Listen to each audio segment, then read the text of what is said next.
producing this, that want this to happen. This is Machiavellian. These people are insane. They're psychopaths, and they know exactly what they're doing. That's what something I thought while you were explaining it earlier, is that what's more dangerous than having a group of uneducated people is having a group of miseducated people that have been educated for nefarious purposes. Because it's harder to untrain the brain than it is to give it something new. Especially when you give it a degree. Because when you give it a degree, what you're giving them is they think they're smart. That's the oh my gosh. Well, hello, that's me again. Today is the February 1st, and I deliberately put wonderful Candace Owens and her partner in interview, this piece snippet, for you to understand that I'm not the only one who goes out there and talks about the people with the political science degrees. And so, as you can see yourself, one of the sharpest American minds today, the wonderful commentator and beautiful girl, Candace Owens, also talks about it. And this is what we have today with the whole situation with the Western elites. But before we go there, obviously, let's do some kind of seat rap, if you wish. And in order for geographically and operationally challenged people, let me get you some simple thing, which was provided by Big Serge. I don't know who the guy is. I know he is a fairly good thinker.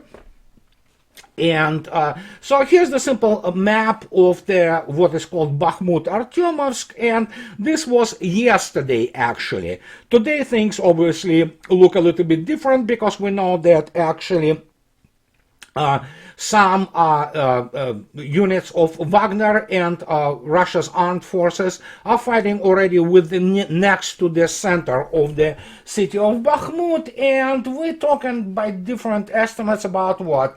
40 or some other thousand armed forces of Ukraine personnel being trapped there, and they will be either removed by the orders of the command of the armed forces of Ukraine, or they will be annihilated, adding to already absolutely grim combat score of Russian armed forces. And if you don't believe me, these numbers, you know what, go to Judge Napolitano, latest, I believe it was yesterday, and his communications with Colonel Douglas McGregor, who obviously is an insider in Pentagon, who said that basically Zaluzhny, Mr. Zaluzhny, who, you know, supposedly is in command of the armed forces of Ukraine, conveyed to Mr. Lord Austin, Secretary of Defense of the United States, some time ago, that the number of killed in the armed forces of Ukraine is something on the order of 257,000.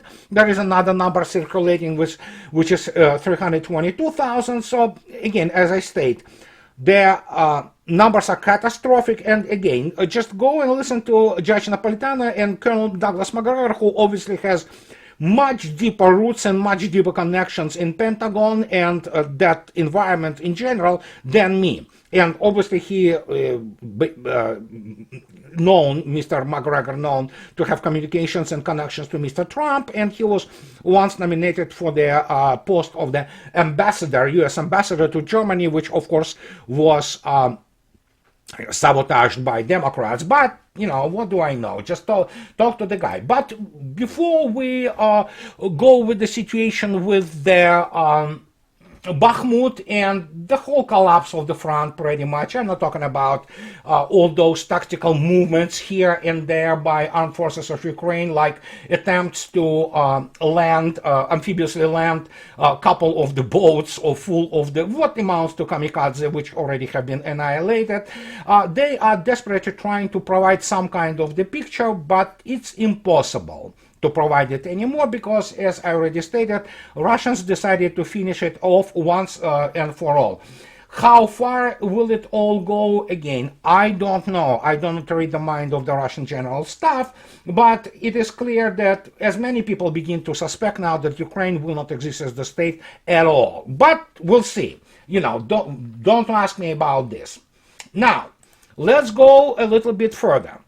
I obviously presented Candace and her brilliant observation about the credentialism and all those miseducated people, which primarily populate nowadays the Washington within the Beltway. Those people with degrees in political science, sociology, journalism, and even lawyers. And again, I have nothing against lawyers per se. I mean, you need lawyers, really. You just that lawyers cannot run their serious states.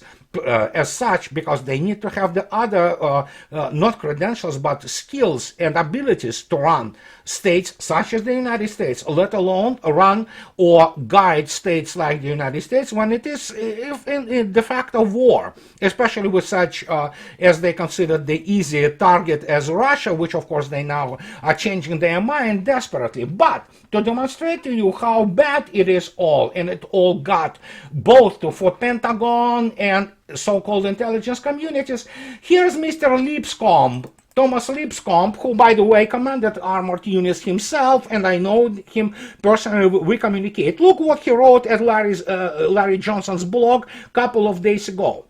And he is writing precisely about what Candace Owens says. I love what she did it, because I can refer to her now, because she is definitely a very huge media personality and a very influential woman, gorgeous as she is. And here it is.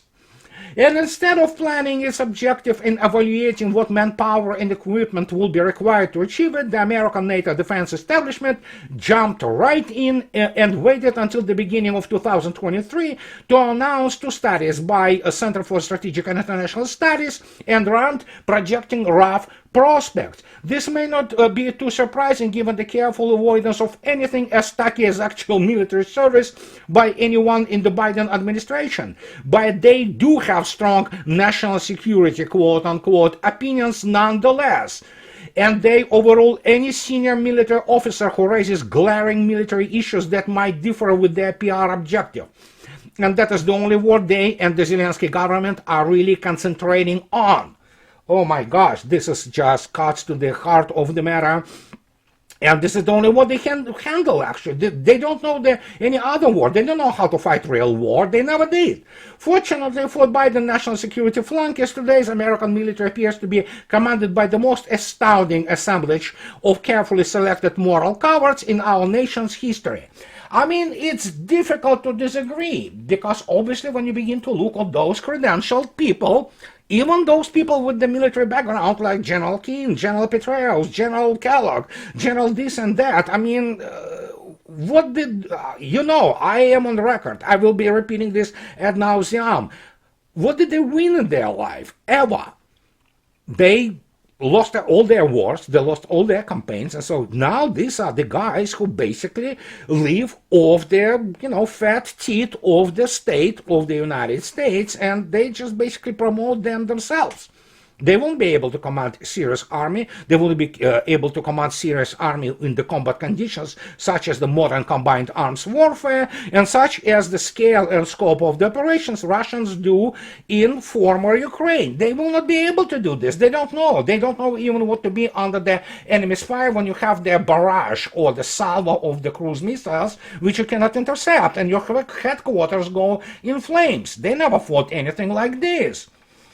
Of course, I have to remember this wonderful and one of the funniest and one of the best and prescient movies of all time by Sylvester Stallone, which is, of course, Demolition Man. And Rob Schneider saying there that, hey, we are police, we're not trained to handle that kind of violence. And that's what we have today. We have people who are absolutely not prepared to do anything related to any actual governance or actual war, actual combat, actual operational planning. What you have people who only can do PR. That's the only thing they do. That's the only thing they can do, because they don't know what to do anything else in their lives.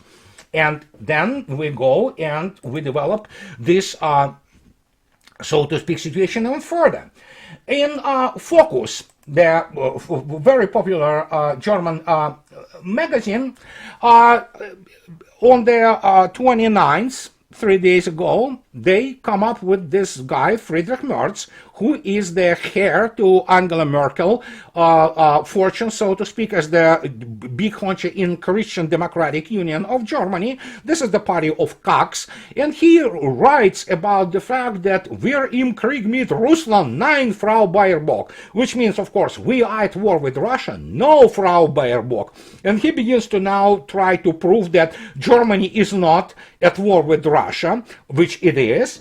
Germany is at war with Russia. And then, of course, this idiot begins to say that Annalena Baerbock, saying truth for once when she stated that Germany is at war with Russia, he says that he doesn't object to the fact that Germany is at war with Russia. He objects to the fact that Annalena Baerbock, by saying the truth, she gave the ammo to Putin's or Kremlin's propaganda. This is the level, people, of people who run combined West. And Germany, obviously, they thought that they can play some significant role. No, they will play the role of the lunch. They already are playing this role of the lunch for the United States, and this is just the only fate they can conceive for themselves, because they are nobodies. Economically, it's being ruined as it is, and militarily, I do not even want to go there. The Bundeswehr and whatever they have there is laughable.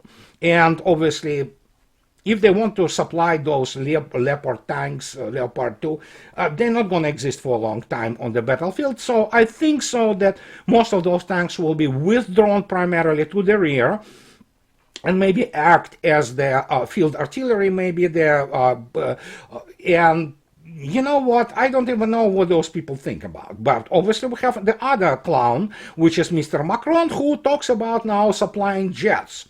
Obviously, they want to supply jets which are by now completely obsolete, and technically, I mean, they're pretty much closing to the state of junk, but modern France wouldn't be modern France if it wouldn't think itself to be the global military power. But Mr.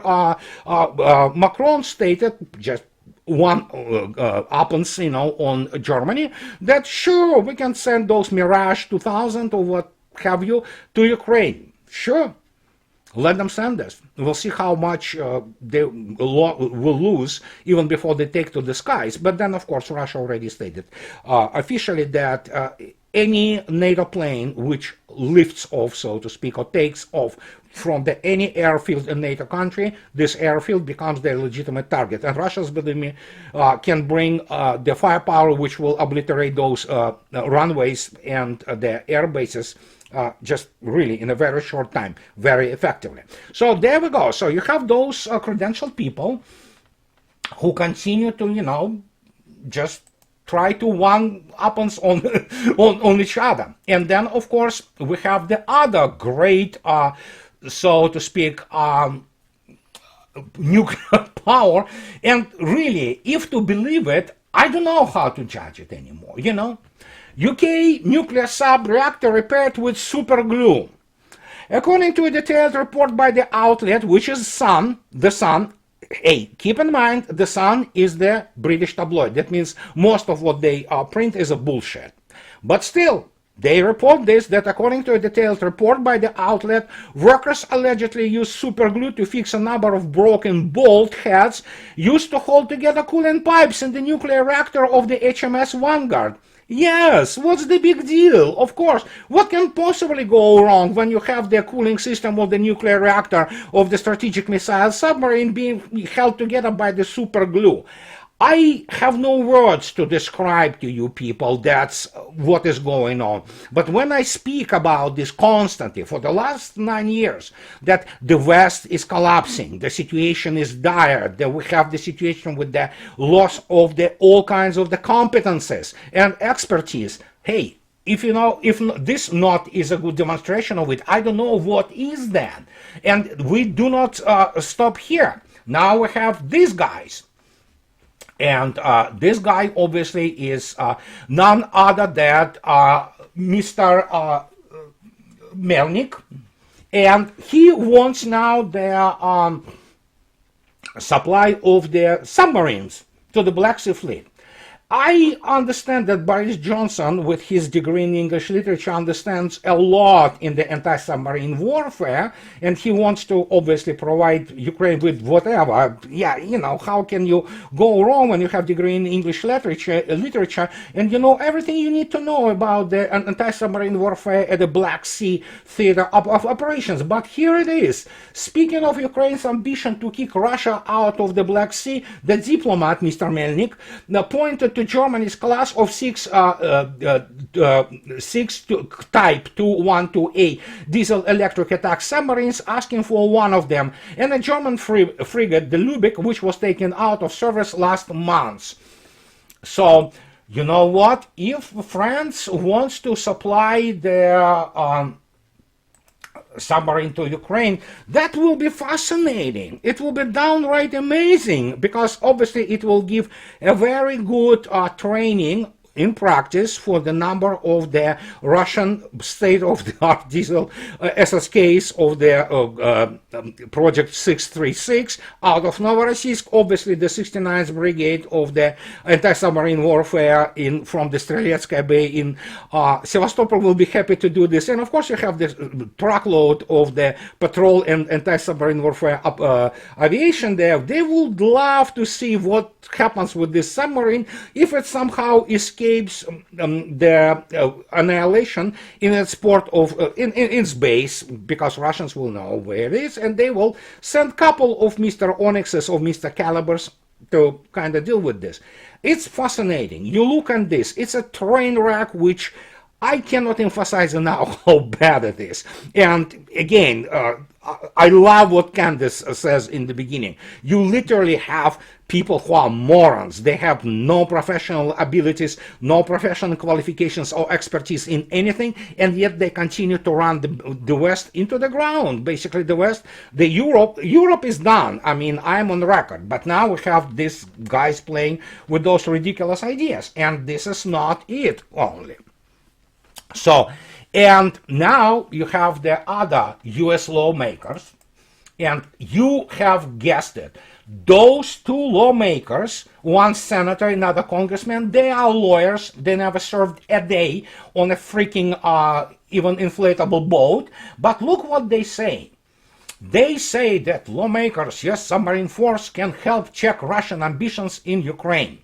Senator Richard Blumenthal and Representative Joe Courtney agreed that a strong show of force from the Navy, particularly in the undersea domain where Russia has focused its modernization efforts, could help deter Russia from its overall effort to assert itself in the region or to stop a small conflict from growing into something larger. Again, those people have degrees in political science and law. And then they come up with this other basically stratagem in which they understand nothing, and obviously they don't understand what the submarine warfare is. I have a graduate degree in it, actually. And that's what they say. Russian President Vladimir Putin will test us in every single place that he can. And of course, they also talk about that senator said he agrees with President Joe Biden's statement that U.S. troops should not be sent into Ukraine to fight. But he said strengthening and bolstering NATO capabilities in the region would be important. And when you read those things, you have to ask a question. How the hell they want to do this? Actually, they offer the antithesis to what the submarine force is. And it's called the silent service for a reason, because obviously if they want to basically surface whatever available U.S. Navy submarines around with the territorial waters or somewhere in Russia, hey, let them do that, because it's an excellent way to record another additional what is called the acoustic and other signatures. In Russian, it's called the acoustic portrait or signature portrait. And of submarines, sure, but then of course it's antithesis to the silent and clandestine service which submarines are. They are there not to be detected, and you cannot go and show them. But obviously those senator and congressman know more about submarine warfare than I ever learned in my freaking 6 academic years, which is 5 full years in Naval Academy, with the specialization in this field. But what can I say? You look at this, you take this in, and you cannot even wrap your brains around of what is going on, because as Candace stated correctly, they have credentials. They know shit basically about anything, but they have credentials. They have credentials from the universities and the programs, primarily humanities programs, which are there to make those good old boys to go through some easy study to have some kind of degree, which will allow them then proceed to their political career. And as the result, again, look at Boris Johnson. Not only he's a clown, you have Mr. Trudeau. He has degree in drama, for crying out loud. If you don't believe me, look it up. He has degree in theater. You look at Boris Johnson, degree in English literature. So you have to, as much as I sometimes laugh at the United Kingdom, hey, you're talking about the country with the very proud, very aggressive, and very great naval history. Hey, these were the guys who won the actual conflict in the Falkland Islands in 1982. That, of course, they barely won it because Argentinians gave them a really run for their money and bloody nose, but they still did it. Those people have nuclear-powered submarines. They have strategic missile submarines. And you have the country which has the nuclear potential, however minuscule compared to Russian or United States. You have the guy with the degree in literature. You have the guy with the degree in drama. In Macron, we have the guy who is basically nothing more than bank operator. And when you look at this, what do you expect? Obviously, they never understood what they're getting themselves into. They tried to attack Russia indirectly, and they were waiting for Russia to collapse. And now what they face, obviously, is the annihilation of the third iteration of the armed forces of Ukraine. And again, I can only suggest you to go and listen to what Colonel McGregor talks to Judge Napolitano.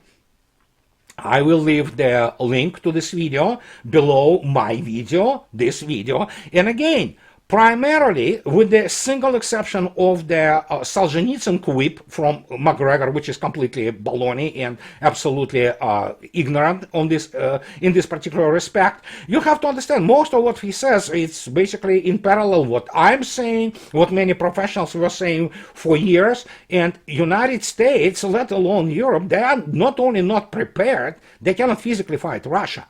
And when Russia begins to now reveal its military industrial capability, which is immense, in tanks alone, Russia dwarfs the combined NATO production. And I'm talking about the other things, which of course we know, and I repeat it ad nauseam now, Mr. Putin, that Russia produces missiles, so many of them. NATO combined does not produce that much, or that many. Then there's everything you need to know. You need to know about the real economy of Russia. And believe me, if you go to the normal sources, not some BS like, what his name? People ask me what his name is. Zeihan, whatever. The hell this political scientist from Stratford, a shyster organization, and which primarily produces shysters who pass for the geopolitical an analyst and who know shit about Russia. But if you go to the real sources and you look at how Russians live today, my gosh, Russians live better than Europeans. And I mean it. And they will live even better, much better, while Europe obviously is sinking. There are other issues with the United States, but the United States is different weight category. And because of that, it moves in a little bit different pattern than those pipsqueaks from Europe. And that's what we need to keep in mind. And again, if you begin to look at the algorithm of this special military operation, which soon will be 12 months, for now it's still 11 months, you will see everything you need to know. You will see the algorithm, you will see the escalation, how it was happening, and you will find very many answers there. But this is the first video of this new month, February, and if to believe the information which I got from the internet, the ship, the vessel which was transporting those 60 Bradleys to Europe from the United States, evidently broken down 40 miles from its port. So it's going to be towed back. And it's funny how the Germany, United States, and NATO are now offering each other to go first out of pure politeness to jump off the cliff. But this is the whole other story, and I will discuss it later. So this is what I wanted to tell you today on the first day of February. And as always, guys, those who like what I do, please subscribe to my channel. And those who find my work valuable, support me, please, on the Patreon and buy me some coffee. And guys, thank you very much for your attention. Have the nice rest of your week, and I'll be talking to you later. Bye-bye.